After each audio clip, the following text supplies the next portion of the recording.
¿Qué tal, amigos? ¿Cómo vienen con la huerta? Hoy veremos el cultivo de las legumbres. La familia de las legumbres pertenece a las leguminosas. Está integrada, entre otras, por las habas, arvejas, chícharos, porotos, chauchas, lentejas, maní, soja y garbanzos. También incluyen árboles y forrajeras. Por ejemplo, nuestra flor nacional, el ceibo, es una leguminosa. Se caracterizan por tener como fruto una chaucha o legumbre donde se desarrollan las semillas. Las arvejas son originarias de Europa y Asia Occidental y se las cultiva desde la Edad de Piedra, mientras que los porotos tienen su origen en América, donde se los cultiva desde hace por lo menos 6.000 años.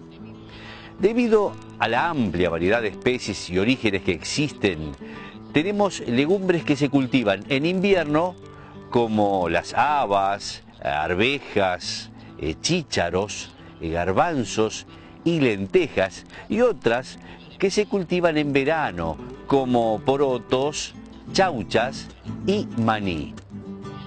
Veamos los aportes nutricionales. Las legumbres son necesarias en nuestra dieta ya que contienen hierro, vitaminas, proteínas y fibras. También un alto contenido de calorías. Combinando las legumbres con arroz, polenta o fideos, se consiguen mejorar la calidad de las proteínas consumidas. ¿Qué les parece si vemos la preparación del suelo para empezar a sembrar? Las legumbres prefieren suelos profundos, sueltos y de buena estructura, por lo que se adaptan muy bien a las camas altas. De sembrar en camellones o canteros, conviene construirlos con buena altura, de 25 centímetros o más, e incorporar estiércol bien madurado o compost. Son más recomendables abonos con alto contenido de fósforo, como el de gallina, bien madurados. No es necesario agregarle abonos ricos en nitrógeno porque ellas lo fijan del aire. Estas plantas de semillas grandes tienen la propiedad de desarrollarse satisfactoriamente en suelos que por diferentes motivos no están afinados. Por esto y por aportar nitrógeno al suelo, son excelentes cultivos para comenzar a plantar en tierras que no han sido trabajadas antes. Ahora que ya sabemos cómo se prepara el suelo para el cultivo de legumbres, veamos entonces cuáles son las fechas de siembra. Empecemos por los cultivos de invierno. Recordemos que para esta época plantaremos principalmente habas y arvejas. En el caso de las habas, estas se siembran desde mediados de abril hasta julio. En tanto, las arvejas se siembran desde mediados de julio y durante el mes de agosto. Las semillas pueden sembrarse a una profundidad de 2 a 4 centímetros. Para cultivar 10 metros cuadrados de arvejas son necesarios 40 gramos de semillas, mientras que para las habas, por ser más grandes, necesitamos 100 gramos para la misma superficie. Veamos ahora el método de cultivo. Las leguminosas se siembran normalmente en forma directa. No es necesario realizar almácigos y trasplante, ya que la semilla es grande y tiene más probabilidad de vivir directamente en el campo. Para el caso de las habas, generalmente se siembran a una distancia entre filas de 70 centímetros y de entre plantas de 30 centímetros. En tanto, las arvejas, la distancia dependerán del tipo que se siembre. Las variedades de enrame que crecen como una enredadera deben conducirse con espalderas o cañas y por lo general se plantan a una distancia de 1 metro entre filas y 20 centímetros entre plantas. Las variedades enanas, que no necesitan conducción y pueden apretarse un poco más, se siembran a una distancia entre plantas de 15 a 20 centímetros y entre filas de 60 a 70 centímetros. Y como siempre, llega el momento esperado, el de la cosecha. Las arvejas comienzan a cosecharse cuando las vainas que envuelven las semillas tornan el verde oscuro a claro y se distinguen las arvejas en su interior. Esto ocurre en octubre y continúa durante todo noviembre, hasta que las altas temperaturas provocan el decaimiento de las plantas. Las habas se cosechan cuando las vainas verdes alcanzan entre 10 y 20 centímetros y los granos alcanzan gran tamaño, distinguiéndose como protuberancias dentro de las vainas.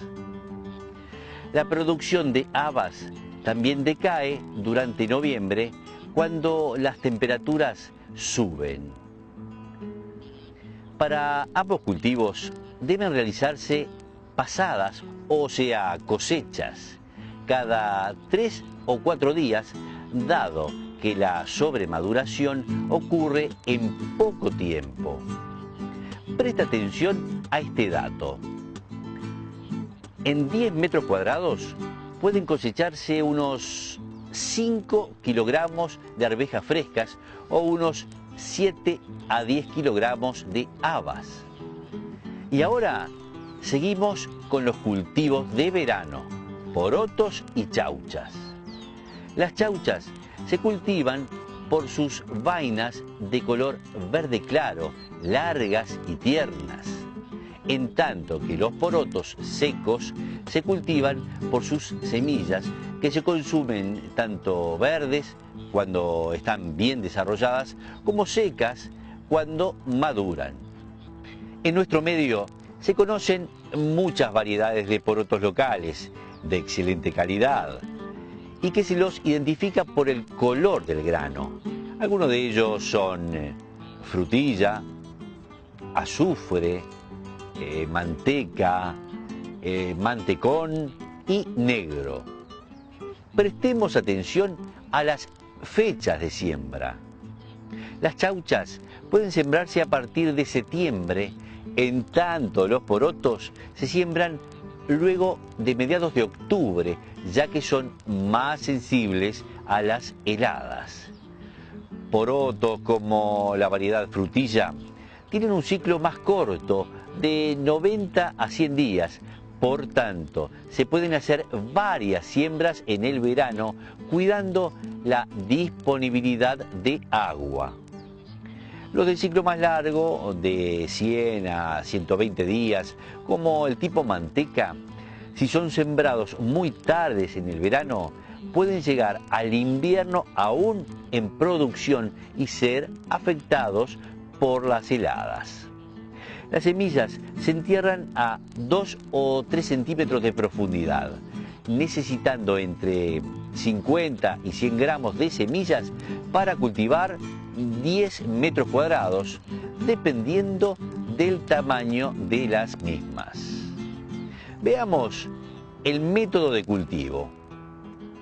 Tanto en porotos como en chauchas existen variedades enanas que no necesitan conducirse, como variedades también de enrame que requieren de un tutor. Las variedades de enrame pueden sembrarse consociadas con maíz, aprovechando la caña de este para trepar y dar su fruto. De lo contrario, puede colocarse cañas atadas formando pirámides. Las distancias entre plantas más usadas en nuestro país rondan los 10 centímetros y la entrefila varía según el hábito de crecimiento. Los tipos enanos pueden separarse a 60 o 70 centímetros entre filas y los de enrame a 70 u 80 centímetros. Y prestemos mucha atención al riego. El riego es importante para la producción de chauchas, ya que la falta de humedad puede conducir a la caída de flores y el endurecimiento prematuro de los granos. Y ahora veamos la cosecha de los cultivos de verano. Las chauchas se cosechan cuando las vainas se han desarrollado completamente y las semillas comienzan a engrosar. La cosecha se realiza manualmente tirando de las chauchas para que éstas se separen de la planta. Es necesario hacer cosechas 2 veces por semana para que las chauchas no se pasen de maduración. Por su parte, los porotos secos se cosechan cuando el grano está firme y la chaucha seca. La trilla, es decir, la separación del grano de la chaucha, se puede hacer golpeando estas cuando están bien secas. Luego, con algo de viento y arrojando la cosecha desde la altura, se termina de separar el grano de las vainas secas.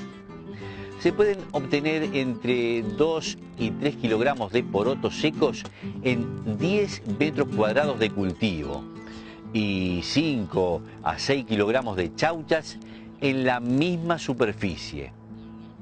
El rastrojo, es decir, lo que queda de las plantas luego de la cosecha, puede incorporarse al suelo, enterrándolo, ya que es excelente mejorando su fertilidad. Es muy importante que no se nos estropee lo que cosechamos. Por lo tanto, presta atención a lo siguiente. Es común que durante el almacenamiento de los porotos aparezcan gorgojos, pequeños insectos que se alimentan dejando hoyos en los porotos, deteriorando el producto. Si se quiere conservar semilla para el próximo cultivo, se pueden conservar en la heladera, donde los gorgojos no pueden reproducirse por el frío. Para conservar una mayor cantidad, puede mezclarse a los porotos ramas de eucalipto, alcanfor, romero o tomillo, que también repelen a los insectos de los granos. Y ahora veamos qué opinan unas maestras de una escuela que tiene una huerta orgánica. Bueno, nosotros trabajamos vinculado al área de matemáticas con el concepto de área. Calculamos área y perímetro de terrenos. Desde el punto de vista académico es muy enriquecedor. También podemos ver la historia de los diferentes tipos de alimentos. Y bueno, también desde el punto de vista actitudinal, la cooperación, el trabajo en equipo, el observar, el poder vivenciar el crecimiento de los seres vivos, es bastante importante. Y bien, esperemos que puedan poner en práctica todo lo que aprendimos hoy. Hasta la próxima, amigos.